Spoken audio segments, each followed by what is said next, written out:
இன்றைக்கி யார் முடிவு பண்ணியிருப்பா? புஷியும் ஜானும் தான் முடிவு பண்ணியிருப்பாங்க. தலைவரே இன்றைக்கி சும்மா அப்படி வந்துட்டு போங்கன்னு இருப்பாங்க. என்ன விஷயம்? சும்மா வாங்க தலைவரே.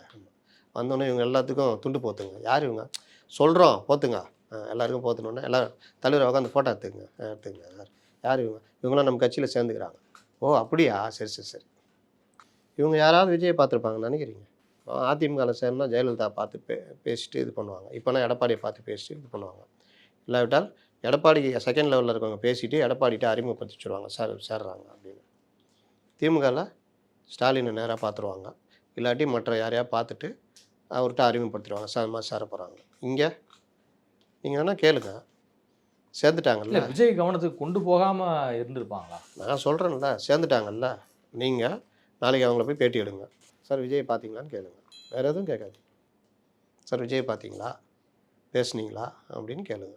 இப்போவே இவங்க யாருக்கும் பேட்டி கொடுக்கக்கூடாதுன்னு ஆர்டர் போடப்பட்டிருக்கும். தெரியுமா?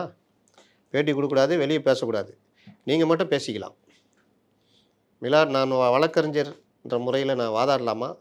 அது வாதாடிக்கலாம். ஆனால் மீடியா முன்னாடி பேசிடக்கூடாது. இந்த மாதிரிலாம் இருக்கும்.